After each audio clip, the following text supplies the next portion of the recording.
Alors la quatrième de couverture, nous allons perdre 2 minutes de lumière, a dit la présentatrice de la météo en parlant de la journée du lendemain. Et j'ai su que je tenais le titre d'un livre. C'est exactement ça, c'est-à-dire que j'aime capter comme ça des choses qui peuvent faire poésie, qui peuvent faire titre, ouvert.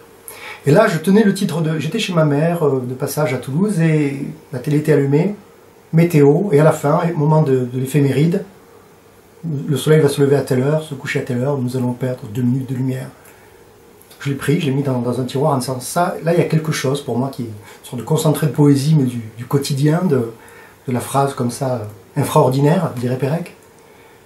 Et je l'ai mis de côté, puis je l'ai ressorti. Et ce qu'il y a de particulier avec ce que j'ai considéré comme un titre, c'est que c'est aussi un vers. Je trouve que c'est un dodécasyllabe, pas un alexandrin, mais 12 syllabes. Et aussi un modèle de phrase, d'une certaine manière, une phrase très simple. Et quand je suis revenu sur ce titre, j'ai eu envie de déplier d'une certaine manière cette phrase, ce vers. Donc, et comment je l'ai déplié, je me suis dit, tiens, partons vraiment de la phrase et voyons ce que ça peut donner comme structure. 7 mots, 12 syllabes, ça a donné un poème de 7 chants. Chaque chant contient 7 strophes, et chaque strophe est faite de 12 vers de 12 syllabes. Et donc et puis en plus thématiquement, donc j'avais ce nous, ce allons, se perdre, etc. Et je me suis dit, ça va être un peu le titre du chant, de chaque chant, comme si le mot infusait un petit peu. Alors bien sûr, chaque mot infuse dans la totalité du poème, mais avec cette idée que le nous allait être un peu présent d'emblée dans le premier chant, et puis le allons, enfin, c'est tous ces petits thèmes qui peuvent se déployer à partir de ces mots. Et j'ai cherché à faire une poésie vraiment du quotidien qui parle de ma vie, mais de celle de tout le monde, en quelque sorte, et d'avancer comme ça, en cherchant une simplicité, ce qui n'est pas toujours le cas dans mon travail. Et notamment, par exemple, j'ai travaillé sur l'idée de phrase, nous allons perdre 2 minutes de lumière, point, c'est une phrase très simple.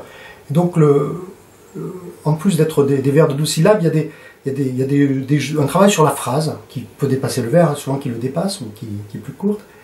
Et le seul signe de ponctuation, c'est le point. J'ai rapidement pensé que je voulais que les titres des chants apparaissent, et en même temps, j'avais l'impression que ce « nous allons perdre » allait trop segmenter le poème. Et puis j'ai pensé au braille. Alors je me suis posé la question, est-ce que c'est pertinent, est-ce que c'est judicieux vis-à-vis de gens qui, eux, utilisent le braille pour vraiment lire, etc. Et j'ai eu une réponse récemment. Je vous ai dit que la seule ponctuation du livre, c'était le point. Et récemment, là, je vais être invité au festival Effraction à la BPI.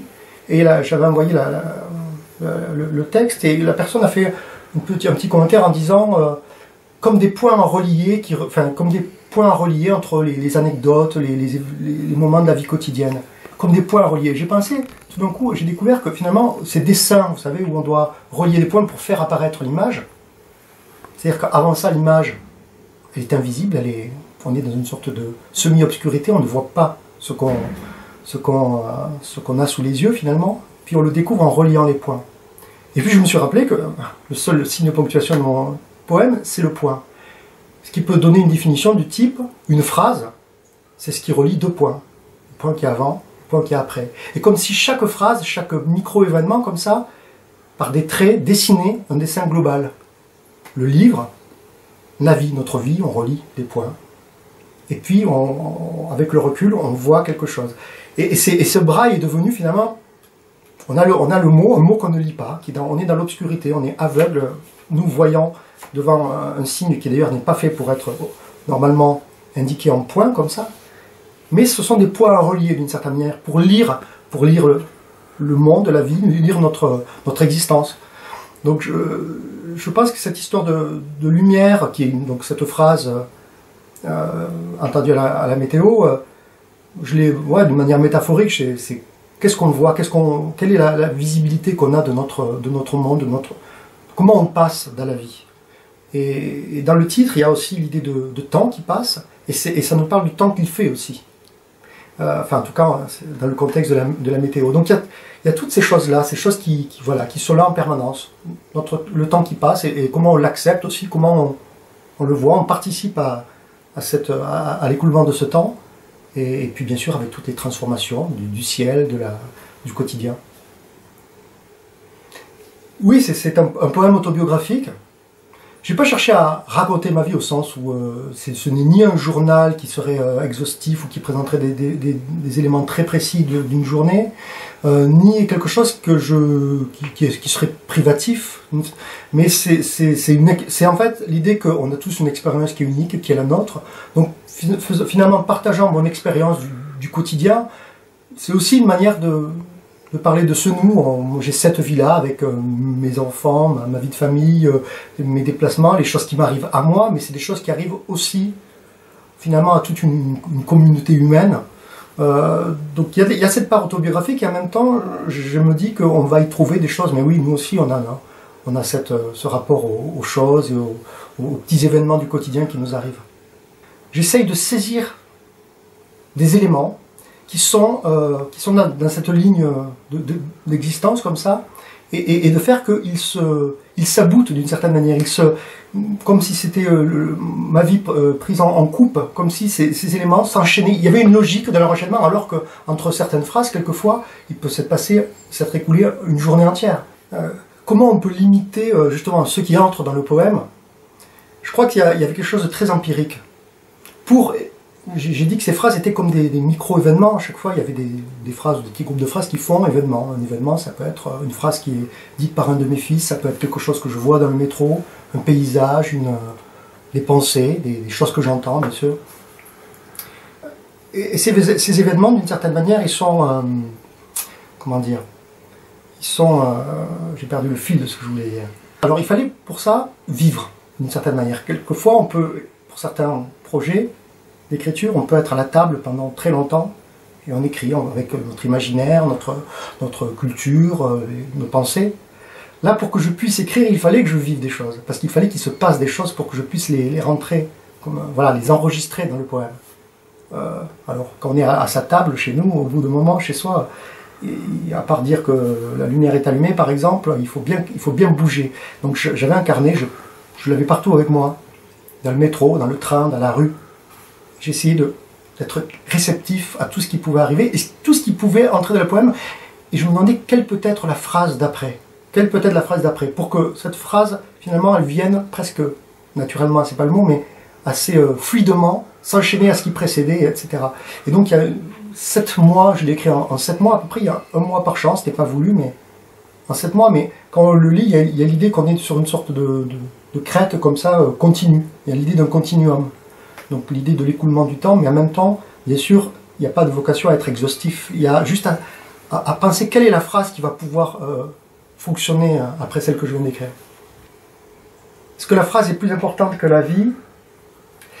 Oui, c'est presque la phrase de Truffaut.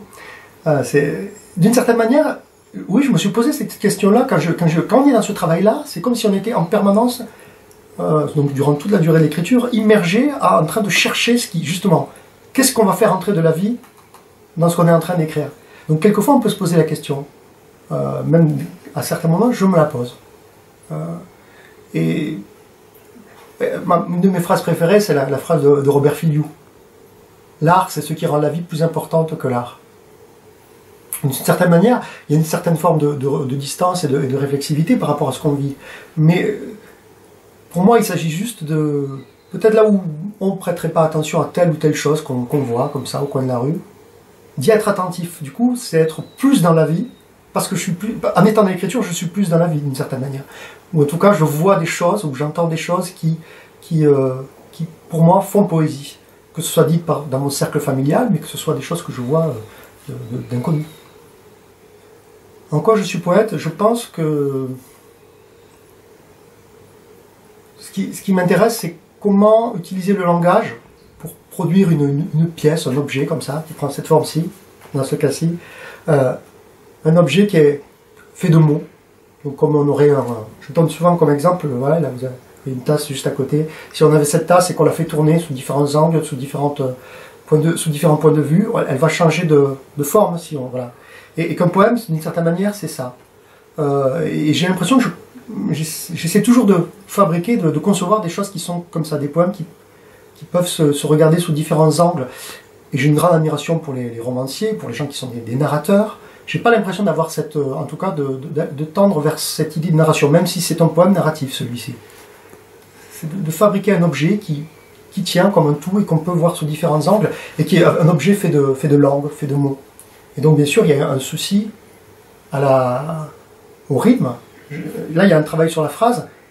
Et j'aime l'idée que, aussi, pour le lecteur qui aura le livre entre les mains, il aura sous les yeux quelque chose qui sont des unités, qui sont un vers qui est toujours mesuré de la même manière. C'est pas de l'alexandrin, parce que on n'a pas les deux hémistiches avec une césure, mais on a un dodécasyllabe, et que le jeu, pour moi, il était d'écrire à la fois en phrase et en vers.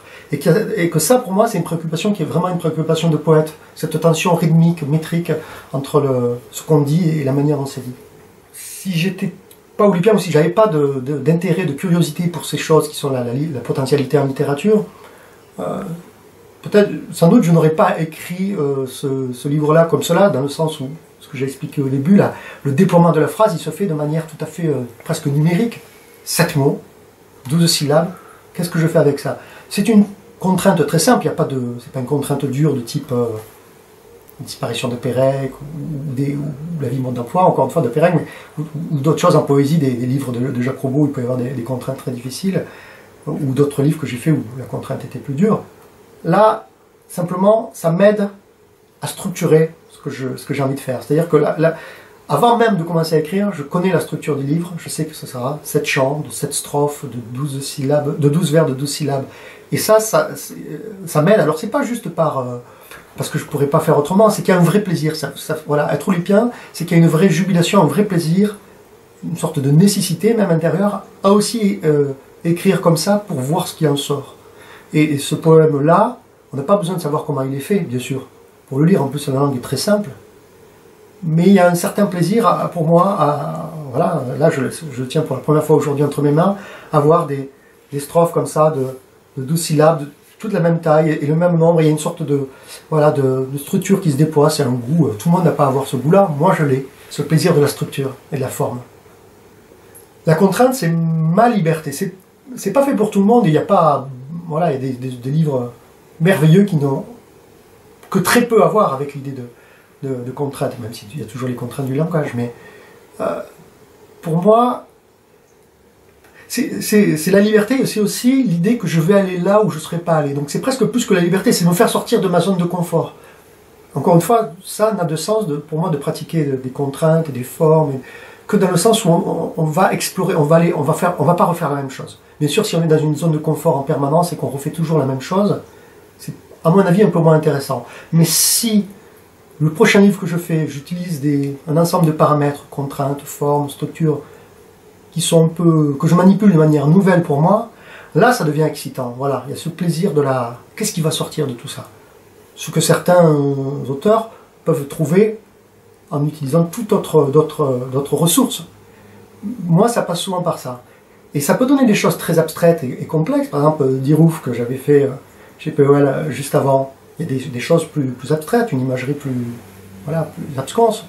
Là, il se trouve que ça donne quelque chose de très simple parce que le titre lui-même induisait ça.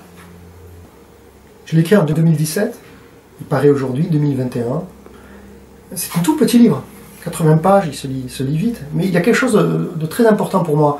Et ça a peut-être à voir avec ce qu'on disait tout à l'heure, le fait que c'est toute une partie de ma vie, 7 mois, ce qui est bref, mais où j'ai essayé de saisir ce qu'il y avait autour de moi d'une manière assez intense. Et donc il y a une sorte de... il y a une grande part de moi là-dedans.